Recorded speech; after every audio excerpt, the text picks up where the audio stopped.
What's going on, everybody? Welcome into the Cal One-on-One podcast. I'm your host, Nick Kosko, and with me is Mike Pavlichko of Central Jersey Sports Radio, and of course, a former colleague of mine at WRSU-FM up at Rutgers University, the broadcast administrator of Rutgers University. So Mike and I go back quite a bit to my student days over at Rutgers as well. So, Mike, pleased for you to come on with me this evening. Yeah, thank you. High school football, man. We're not talking about Rutgers football, though. That could be a separate podcast. Obviously, it's a whole separate thing. Yeah, bowl eligible for the Rutgers Scarlet Knights, and we can always get into that. But high school football, full swing. You are one of the best when it comes to covering the sport. Obviously, you are a playoff calculations guru. I can go back to my college days where we would talk about these calculations for hours, obviously. And, we're not going to talk about hours about that tonight, but obviously we will talk about that this evening. So we're looking at the playoffs as they begin this Friday and across the entire state. You're North 1, North 2, Central, and South. So pretty much, you cover the Central Jersey area. Here at Cape Atlantic Live, we are in South Jersey, but we do a little bit of crossover. So a little overlap, yeah. Yeah, but I just need your general thoughts on this playoff format, because obviously there are many directions we can go, but it seems like, at least as of right now, the way the playoffs are set up, top 8 and for sections, obviously it's top 16 overall for these groups, but they're split off. There's no geography or rhyme or reason to it anymore. The PowerPoints and the OSI are combined now. No more Billboard Power Index from a couple years ago. So the way I look at it is, I just need your thoughts on, is this the right playoff format? And I hate to give you the loaded question right away, but it seems like they've tried to simplify it, and it's simplified enough, but it seems like it still just gets people angry every year. How many hours you got that we could talk about? If we had the next 5 years, I think we could figure out a new playoff formula, though. Look, this is my philosophy about playoffs is it's never going to make everybody happy. It's never going to make everybody happy. That said, I think the system is too complicated. I think we could make it a lot simpler. Look, people had gripes when it was PowerPoints alone. People have had points now, gripes that it's this combination of OSI and PowerPoints. And I think if we just went to OSI, I think people would have complaints about it too. So my suggestion is, well, let's just use one of them, or kind of combine the two in a better way and make it more simple.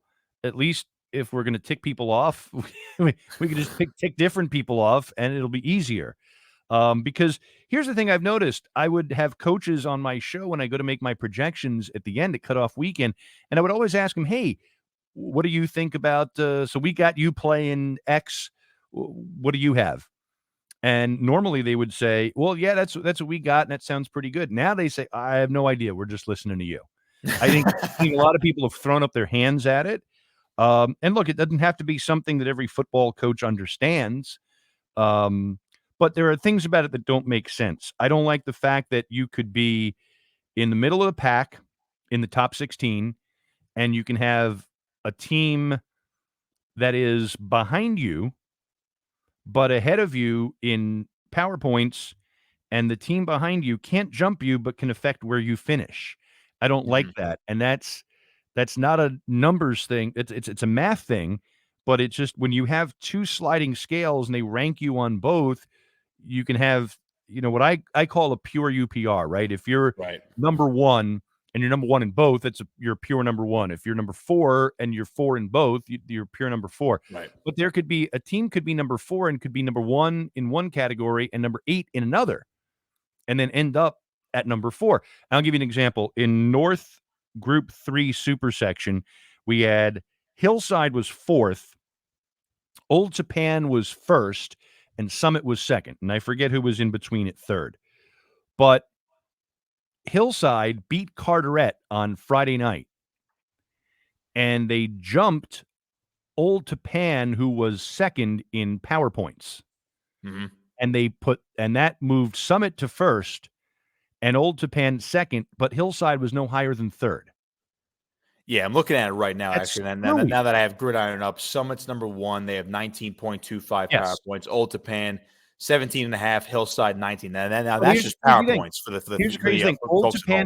Old Japan was 1st. They didn't play anybody good cutoff weekend. Right. So even if they had won and Summit had lost against a good team, which they did, St. Joe's, their games, and I ran these scenarios, their games actually didn't matter. they would have still ended up Old Tappan 1 and Summit 2. The only reason they flipped is because Hillside won and jumped Old Tappan, because Old Tappan was 1 in OSI and 2 in PowerPoints. Summit was 1 in PowerPoints and 2 in OSI. So Hillside did not catch Summit. They caught Old Tappan in PowerPoints, and they knocked them down 0.4 UPR, but they were only 0.2 ahead of Hillside. So Hillside can't catch either team, but they control how those first two teams finish. And I don't like that. If you did one metric, you'd only have to catch the teams in front of you, and you could only be caught by the teams behind you. Right. So one thing I'm kind of looking at is a replacement, maybe formula, something they could consider that would have OSI plus some factor of PowerPoints, but in one metric. So, for example, you have PowerPoints, you get 6 for a win, you get the group size plus 3 residuals for every win by an opponent you beat. And OSI, you get the full value. I would say take out the group size, because I think groups are irrelevant now. Not every group 5 is the same. Just beating a group 5 school doesn't mean you beat a good school. So why should you get 5 points? Yeah, And that I do agree with. And there are group 5s in the Big Central Conference that don't even have the numbers of a group 4. So why are they a group 5? There, no more can you say you're a group 5 school, you got a ton of kids in your program, because it doesn't happen. JP Stevens doesn't happen. New Brunswick doesn't happen. Everybody in New Brunswick wants to play soccer. So I'm serious. So this is the problem. So you get rid of that. You don't need the wins and losses, the 6 points, because OSI already has that. So let's say you beat a team that's rated 80, then you got 80 points for the win, and then let's plop on, if they're 4 and 4, 12 residuals, or maybe double it, maybe 24, just to make it a little more, a little more like the 60-40 ratio you have now. But if you put that together and you get 24 power points out of that and 80 OSI points, then you get 100. Then you get 104 points in your OSI plus R. Okay. And then we use just that. So you're not having 2 rating systems. You're just combining the 2 numbers, and you have 1 rating system.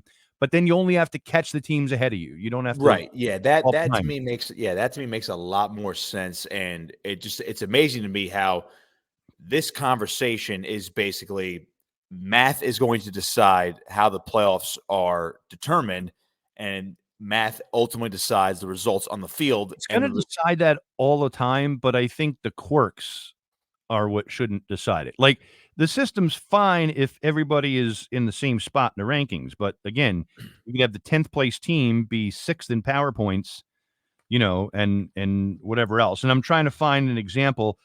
Here, I'll give you, like, a Hillsborough is 6th in PowerPoint at the cutoff and 3rd in OSI, and they finished 4th. So now you're Marlboro and you're the 5th team, but you're 3rd in PowerPoints. So the team that you have to catch in PowerPoints is Cherokee, who's 2nd, and Toms River North, who's 1st. But you don't have to catch Hillsborough or Washington Township, because they're 5th and 6th. They're like way behind you. Or even better, Marlboro is 3rd in PowerPoints. There's 5th overall. North Brunswick was 7th overall and 4th in PowerPoints. So for Marlboro to move up from 5th to 4th in UPR, they've got to pass North Brunswick, which is 7th in UPR, but they got to pass them in PowerPoints. That's stupid. That's silly to me. It makes no sense, and they should combine them. What else? I'll tell you. Yeah, basically, to sum it up, it's like you're doing 5 things at once in order to accomplish just one different thing. Just do one equation. Right. Yeah. One equation. And again, as you put it, math is ultimately going to be the deciding factor. But as you put it, in your words, the quirks are what because we still that's what should go away, essentially. We still got teams complaining. So now I'll come back down to your Cape Atlantic and Lower Cape May, which was 7-1 and didn't make the playoffs. And even Manchester up in the Shore Conference, who's 7-2 and didn't make the playoffs. Right. Yeah. So this is not a foreign concept to just this area. No, I should say it's not just a problem in this area when it comes to the smaller schools. Now, the Lower Cape May example is fascinating, considering they were 7-1, and that it brings the larger question. Math aside, when a team like that is missing the playoffs and they went down from, I believe they were 17th, so they were still a spot outside of the top 16, which makes the playoffs going into the final week. They won and they finished 7-1. And I want to remind folks, they won 48-2 over Gateway, 48-2, and they have blown out pretty much everybody they've played this year, aside from their loss to Clayton, which was going back to August 31st. So this is before even school even started. Lost 26-21, and I believe they had a 2-score lead at minimum in that game. So, on a different conversation, if they're undefeated, they're automatically in, obviously. But how are you gonna tell, how can you tell a team 7-1 you're not good enough to make the playoffs when we got Wall who gets in with 2 wins? Yeah, 2 wins. And you know who they beat? They beat Howell, who was 3-5. They beat Middle Township at 7-2. I'll get that. But they still only beat teams with a combined 10 wins, and Lower Cape May did more than that, and they won more games. Somewhere, to me, the results have to count on the field. I'm sorry, if you win 3 games, it's not a good season.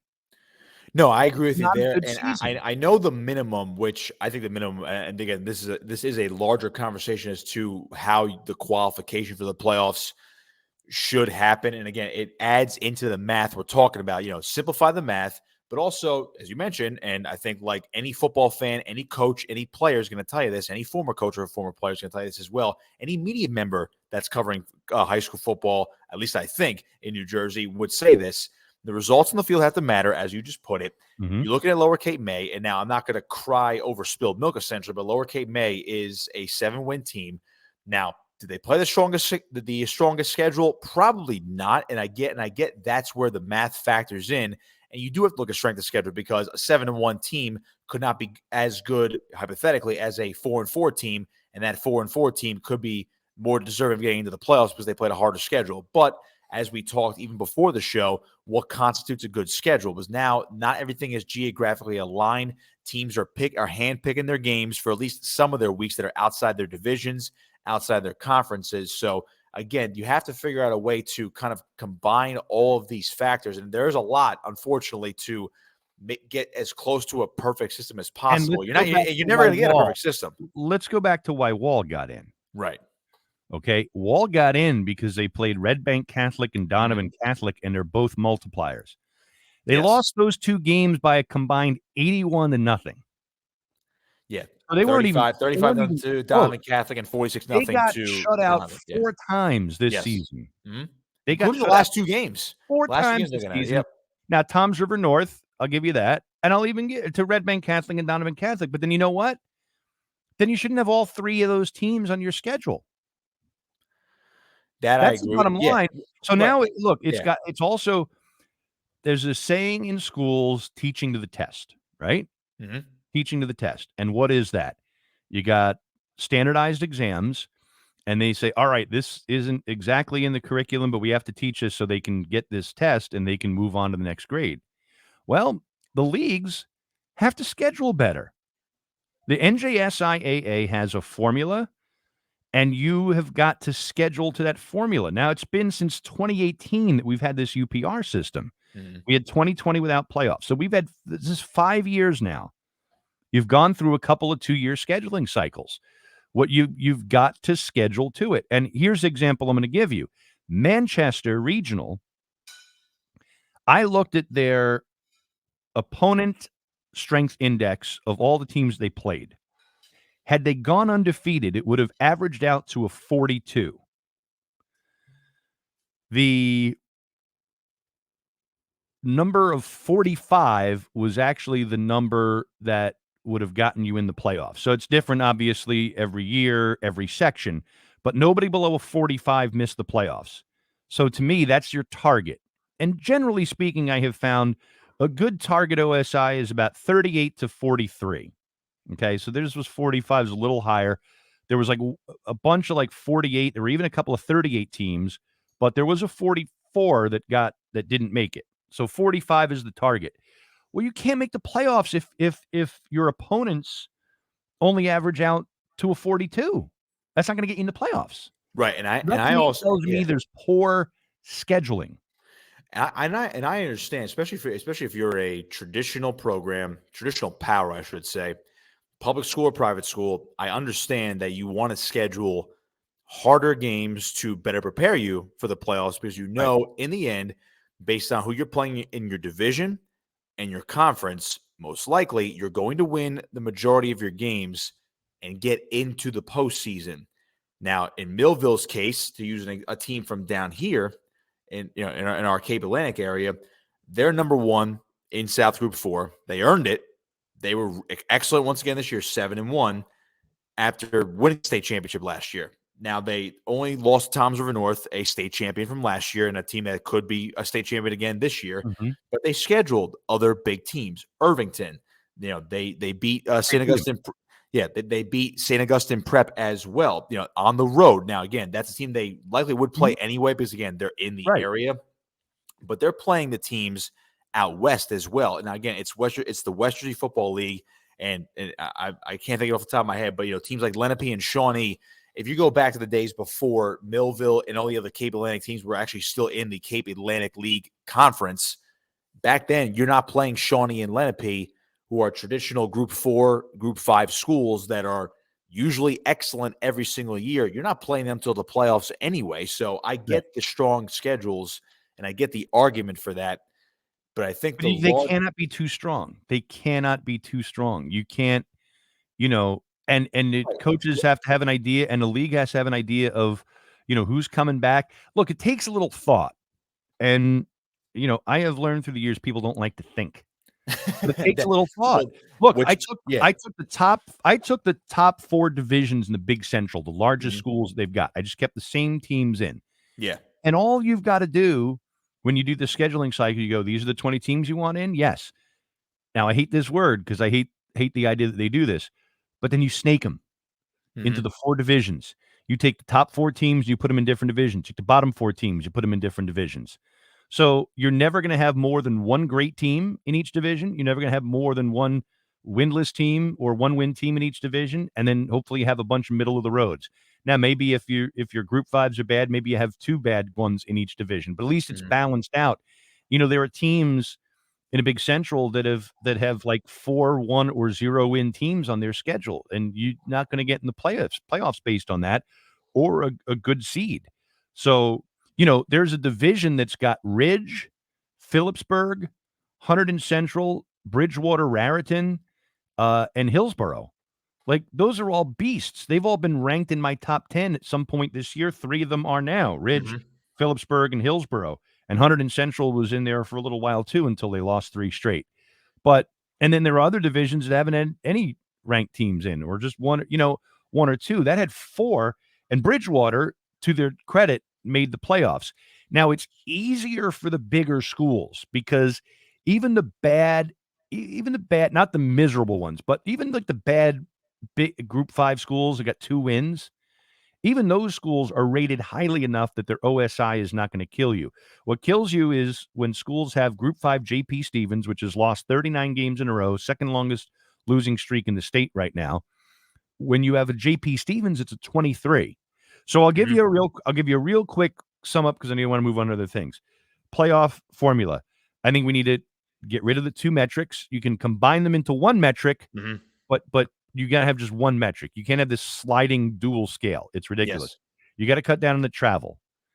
Teams do not like to travel that much. It's not just getting on a bus for 90 minutes or 2 hours. We got up in this area. We have Denellen coming down to Woodstown. We have Governor Livingston going down to Pleasantville. And that's our area. Carteret is going to Camden. You got Burlington City coming from from Burlington County to come up and play somebody else. You get Salem's coming up to play South Hunterdon, which is not the end of the world, but you can see it from there. It's great. It's nice out there. It's a nice trip. But if you're out for a Sunday drive, not at 3:00. But think about it. You got to get for a 7:00. Denellen's got to get to Woodstown for a 7:00 game.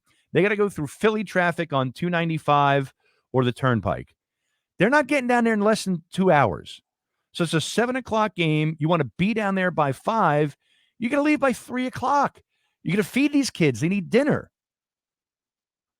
Like it's ridiculous. So Yeah, I agree with so you, and you need it's to change the amazing because metric. You need to get yeah, rid of the travel. The other thing is coaches don't like the ones I've talked to don't like the fact that there's 32 potential teams you could play. And we know half of them probably aren't going to make the playoffs. You can tell which ones those are. So there's still 16 possible teams you could play. When you had geographic sections predetermined before the year, you could filter, out of those 16 teams, you could probably filter 6 out right now.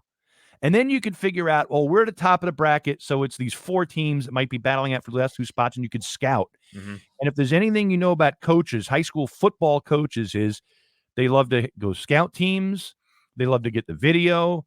They like to what, you know what I mean? They like to be prepared. They like to have an idea who they're playing.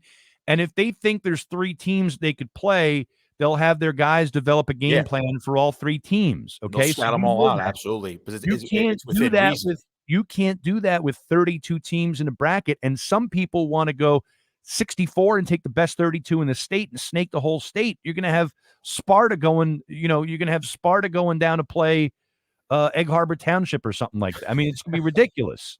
Egg Harbor's a 5, right? Yeah, they So are. They are a you're 5. gonna have Passaic Tech and Ridgewood, maybe, and Passaic Tech and Egg Harbor Township The last thing playing we a need playing is, a opening round game. yeah, And we need the last thing we need is, I mean, I don't know what group High Point is at this point, but, right, yeah. Can you yeah, imagine but High Point yeah, playing? we don't need High Point, yeah, this is a wacky example, again, I think they groups might be an notwithstanding. Ivy. We don't need High Point going all the way down to play Middle Township, you know what I mean? Yeah. Oh, here, let's take South 5. I mean, who was in there? Here, you got Atlantic City's like a 14 and Union City's like a 3. So they would be close around there, right? Where Right, yeah, like, you'd have the that's something that's just, yeah. absolutely bonkers, so Could you imagine? I mean, Atlantic City having to go play Union City. It's a cool place. They got the roof. Have you ever seen it, by the way? Union City? They play on the roof. Their stadium is on the roof of the high school. That's on my bucket list, is to go do the game. that's pretty wild. Go Now I'm look gonna at have to check Google that out, Maps and so find Union City High School, and they play on the roof. The baseball everybody wa field's up on the roof everybody too. watching and listening to this is gonna have to go check out You Union City right now. Mike Google's gonna have Pavlichko to of Central Jersey Sports Radio joining me right here on the Cal One-on-One podcast on Cape Atlantic Live. Mike, I'll tell you the other thing you gotta do, though, too. I'll tell you one other thing you gotta do, oh, too. yes. You need 'em Yeah, I think you need a higher minimum win total. If you're Okay, gonna have a system that was gonna be my next, if you're gonna have a question. system if you're gonna have a system that has flaws, and they all have flaws, you need a higher you need a higher win minimum. I would prefer 4, which can get you in at 4 and 5 or 4 and 4. Yep. I could live with 3, because 3 and 5 is very close to 4 and 4, and if one of those is a multiplier, or you Makes had just sense. one bad game, you're missing a player, I could get that. 2 wins is not enough. I think 3 is probably a good compromise. They've already upped it. They upped it last year to 2 when they started the new cycle. I think they should up it again. Right. I don't think 4 would ever happen. I don't think most schools would go with that. I could live with 3. And I think part of that also came out of COVID too, because Mhm. we weren't sure coming out of 2020 how many games teams might have to cancel because they got an outbreak or whatever. Right. Obviously we have not seen that happen this year at all, and very rarely, in past years. But I will say this, to go back to the original thing where not everybody is playing the same schedule and we don't have apples to apples that we're Mhm. comparing. The thing I liked about geographic sections was 2 things. Number 1, more rivalries. And I've heard people say, oh, you'll develop new rivalries. But the chance of you playing a team often enough in the playoffs when 32 is the field and you get the top 16 is a lot less than if you had 16 and you're playing the top 8. Okay. I go back in my area. I liked when Piscataway would be in the playoffs every year and have to go through Phillipsburg and Hunterdon Central, who were 2 very big powerhouses there. Remember, Hunterdon Central had Knight and Cabinda. Cabinda went to Penn State, Mhm. and Phillipsburg had some great teams. And it was fun to see them play in them every year in those playoffs. They weren't in the same league, but now they'd play in the playoffs in the second season, and it was a lot of fun. Now, like, there's no juice for some of these games. You know what I mean? There's just Yeah. other than you have to win to move on. There's no, like, what is Governor Livingston at Pleasantville? Like, really? But if Right. you went back to the geographical sections, 1, you'd have those rivalries back. 2, you'd lessen the travel. 3, the coaches would have more of an idea who they're playing. And 4, I think you'd have fewer problems with 7-1 teams versus whatever because when you have a defined division, like none of these teams are going to be in with Egg Harbor Township. And the West Jersey Football League schedules differently than the Big Central. At most, you're maybe going to have 2 or 3 leagues in the same bracket. And if you have a third, you're not going to have a lot. But if you went back, like Piscataway would be in North 2, and they'd be in with a lot of Big Central teams now because now they're the same league. It used to be, Skyland and them, and then like the Super Essex, like in Montclair's the world. But now, if you put them in the same bracket, now you're competing against mostly teams in the same league. It's the same scheduling. So now you have fewer oranges, apples, and kumquats. Now you just have apples and like Granny Smith apples. You know what I mean? I know it's a little bit of a loaded. I think it would get rid of some of the Yeah. math weirdness. And teams playing, well, this one plays a week or SCAD plays, but at least you're in the same conference sort of, and sometimes maybe even the same division. So I prefer that for all of those reasons. I don't care if we get the best 64 because I do believe this. The teams that have a shot to win the championship, and I'm tired of hearing about Shawnee, how they won it when they were 2 wins. Yeah. And they were the only state sectional champion who ever won a championship and was under 500 afterwards. Yeah. They're the only team that's ever happened. I'm tired of hearing about that example. To me, they didn't belong in the playoffs. I don't care that they won. If you can't win enough games in the regular season to win a playoff title, you shouldn't be in. Yeah, I do agree with that. And actually, I'm actually looking at the bracket right now. Shawnee is in the playoffs this year. Yeah, but what's the record? Yeah, they're South Group 4 this year, 4-5 actually. So they were above the minimum. That's fine though. They were 3-0. They lost 5 in a row, and then they beat Williamstown last week. And though they're going to be at Middletown South in that first round. So, Mike, I know it's a bit of a loaded question, but I'll leave you here with this one on this. They're all loaded questions. Yeah, I mean, they're all loaded questions when you talk about this entire system. So you already answered my win total minimum question. Yes. Which, you prefer 4. I personally agree with that as well. I think you should be 500 or more to get there. But again, we've seen examples at the college level and the pro level where under 500 teams do play. Show me one other sport where regularly sub 500 teams get in any postseason. In the NFL, it happens maybe 4 times a decade. Not often. And then in college, it only happens if they can't fill out the 45,000 bowl games. Then they'll take the 5. Right, then they take Rutgers with their great APR. Exactly. Just the Gator Bowl 2 years ago. This happens in no other sport. It doesn't happen in the pros. It doesn't happen in the NCAA tournament, the big dance. It doesn't happen in the bowl games. Unless somebody wins their conference. Right. Yeah. You won the Big Ten and you had an under 500 record, then you get in basketball. But this doesn't happen anywhere else. And I'm going to ask another question. Why is, other than they only play 9 games and everybody else plays a lot more games, why is football any different? Why is football any different? Because we've got competitive imbalance in different parts of the state and other sports. We've got non-public school domination in other sports. That's why they get rid of the tournament of champions in part, because it was always the same schools. And there was a lot of non-publics winning, and they got rid of that. Why do we get all this uniformity with all these other sports where they get rid of the tournament of champions, did everything like that? But we're going to but football is going to be, it's completely own beast. I think football's its own beast at any level. I think that might be a cultural thing. And again, that's a conversation for another day. And wrestling's very different too. But I mean, I just don't understand the difference. Why is PowerPoint's good for everything else but not football? Yeah, that's what I don't understand. So I agree with you. The loudest? I do agree with you on your way to simplify the mathematical formulas when it comes to actually fixing the playoff formulas and then the qualification metrics.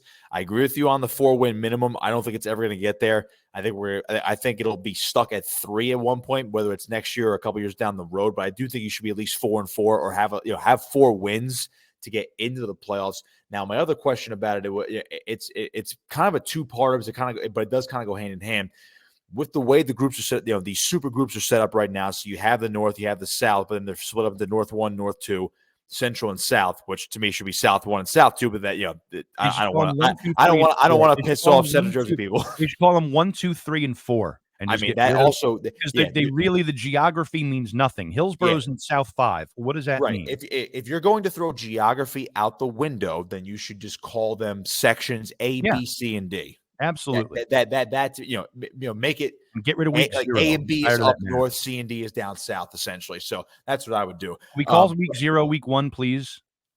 Oh, I know. The college is a problem with that too. So these are tiny little gripes right here. I But can't here's even my keep other track of thing. my top 10. Is it a week 1 top 10, a week 0? It's Week week 0 top 9, 10. it's usually week Week 8. -1. Oh my god. Preseason is now in week -1. It, So it's when you look at these groups, though, because now they're all super groups. They're all between 30 and 32 teams. Top 16 get in, and again, geography's thrown out the window. So the top 16 get in. Then they snake the playoff brackets. But to me, and I know this is more old school, but it goes hand in hand with the win minimum requirement. If you're going to throw geography out the window, then you might as well at that point, unless you bring geography back, that's a little bit different than keep it the way it is. But if you're going to throw geography out the window, the win total should be increased to get in. And then at that point, I would actually decrease the playoff brackets down to 6 teams. Look, here's the bottom line, and I don't want to tick off anybody either, and I say this with all due respect, okay? Because I had a coach said to me the other day, "Well, I played this one team, and we were the best 2 teams. We met in the semifinals, and then we killed the team in the finals, and that should have been the championship game." I don't really care, because it's either going to be in the finals or the semifinals. Whoever should have won it. Okay, Right. that's That's the the other way, thing. But that's here's the the way a second. bracket works. Here's the second thing that I don't want to tick off people either, but I'm going to make this comment. As much as I think Cape May should be in at 7-1, maybe Manchester at 7-2 over a 2-win Wall team, for example. I don't really care about the bottom 8 teams. If we're concerned about getting this right, the top teams are going to get in. The best teams are going to get in. The best teams are going to win it. The best team will win it. So I don't really Yeah. care who finishes 7th or 8th or 16th in the top 16 or 32 in the state.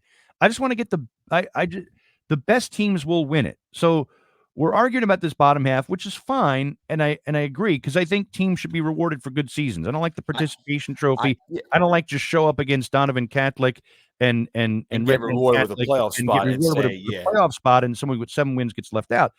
I'm just saying is I don't really care about those bottom teams as much. I'd like to see them get in. I don't care where they are, because you're probably going to get beat anyway. There are 8-1 games.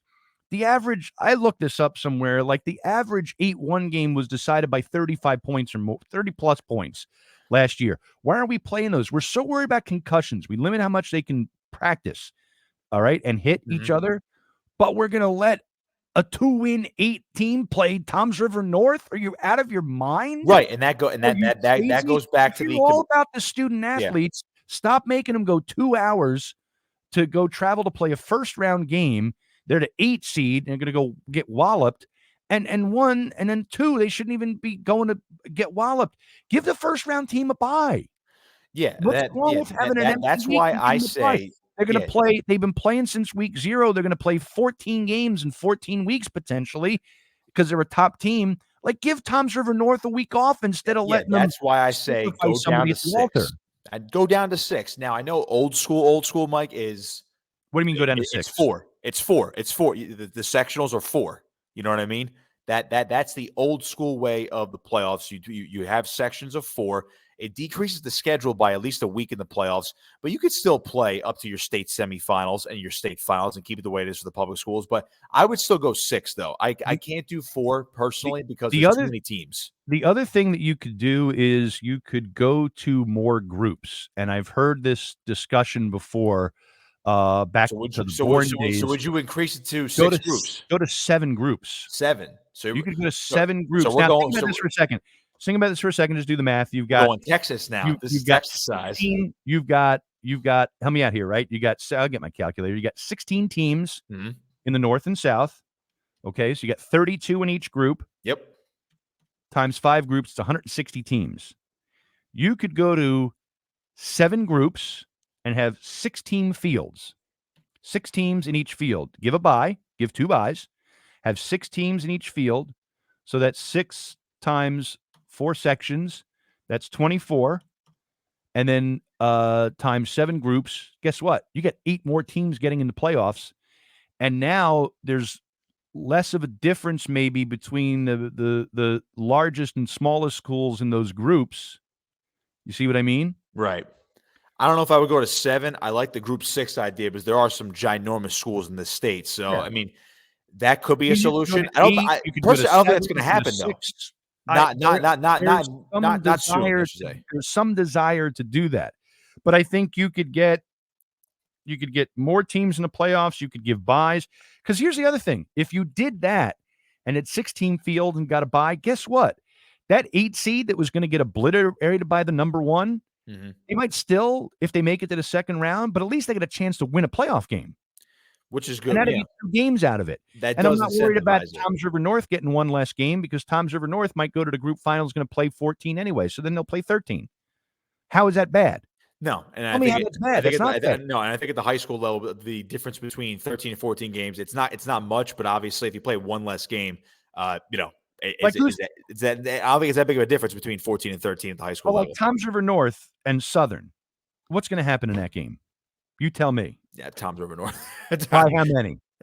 I don't know. Give me. Are we placing bets? Can we legally go to FanDuel and do this? Can you give me Toms River North by 35? Do they even play them during the season? I have to look it up, but can you give me Tom? No, they did not. What are the odds on Toms River North minus 35? Well, let's see. Southern is a 62 SI, and Toms River North is a 95. So according to the SI, that's a 33-point game. But I mean, they should kill. They should probably kill. But at some point, don't we sit here and go, maybe it's not the best thing to have an 8 seed. I'm not saying Southern is, because they're what are they? They're 3 and 6. Yeah. But so maybe it's not Southern. But I mean, they lost 42-6 to Toms River North already this year anyway. They did it. Yeah. Okay, yeah. So they did. So they lost 42-6. So it's 36 points. So they're going to go again, and we're going to have a running clock for the second half, just so we can fill a bracket. In a playoff game. Just so we can fill a bracket. Yeah. Go to 7. Go to 7. Go to 16 fields. You'll get 8 more teams in the playoffs. Those 8 teams will be happy. Maybe Kate May gets in. And there will be more competitive balance and that way. And you'll have more competitive first-round games, and you'll have the best of those 4 teams. That's where those upsets happen. The top 2. That's where those upsets happen. Now, right? It's not going to be an 8. There could be. Here's my thing. And I get that there's going to be a Shawnee, but it's enough is enough already. Right, and I don't agree with this, but there's going to be old farts out there. They're going to say, "Well, there's 7 state champions. There's 7 state champions and 2 private schools." So who cares? But so what? The 6 in Pennsylvania. But New Jersey's been doing this for years anyway. With these, I know they added Group 5. What was that? I think that was about 10 years ago. 2012. Yeah, 2012. So over 10 years ago. Piscataway lost the first North 2 Group 5 title game after they failed on first and goal to put it away, and then PJ Walker, who went to Temple, led Elizabeth down the field in like 6 plays. Good old down to win the game. Walker. To win the game. I will never forget that. He may take over as a starter for the Cleveland Browns now. In the rain up at Kane University. I will never forget that game. I remember Dan Higgins, the Piscataway coach, afterwards said, "Hey, we couldn't score first and goal. We don't deserve to win a championship." And they didn't. I'll tell you what, you are convincing me more and more already to add a Group 6 and a Group 7 to New Jersey. I'm telling you, that might be the answer. New Jersey may be on par with Texas now at that point. Now, you know how Taylor Swift recut all her old albums, right? We had Taylor's version. I'm well aware in my house. Don't worry. So here's my PowerPoints. Here's my Pavlichko's version. Ready? Here's Pavlichko's version. Here's the NJSIAA Pavlichko's version, okay? If Pavlichko ran the NJSIAA, which, total disclosure, I do not want. I do not want that job. Let's not vote you there. We don't need more stress to your life. If Pavlichko ran a football tournament, here's where we go. Back to geographical sections, go to 7 groups, combine the PowerPoints and OSI, minimum win total, and either get rid of or shrink the multipliers. That's it. We just solved all of life's problems. We have not solved life's problems at all, but we've at least made it a little easier to figure out. And whatever mathematical flaws, that's what I think about the win minimum.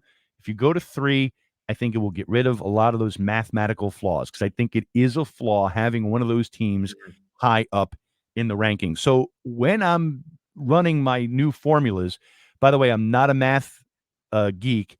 I'm an Excel geek. I know how to work Excel, and that's the only reason I know how to do this, because I've got my spreadsheets, Nick, down to I don't have to type in any numbers. I don't have to do any math. All I do is I plug in wins and losses, and I copy and paste the scores, and the SIs are like a lookup function. All of that is automated. So I don't do any math, and I've gotten better at it now over the years. But yeah, I think if you do that, at least makes it simpler. The coaches can figure it out. So when I'm running, I'm going to run some scenarios. And I'm going to try to find some ways that we can get that 7-1 in naturally and keep that 2-loss team out. And I think if we figure that way out, it might be PowerPoints plus OS plus some version of OSI, but something that can keep those teams out. But also, because I'll give you this, this year, I looked, if you went straight OSI in Group 5, all of Group 5, I would have had 31 of the 32 teams that were in based on the Just UPR OSI. formula. Well, So there you have it. Now I would have also left 6 and 2 Governor Livingston out in North 3. So I would have had, or South 3. So that's something that I would, want to work on. But maybe if you had a win minimum, then maybe they would have been in.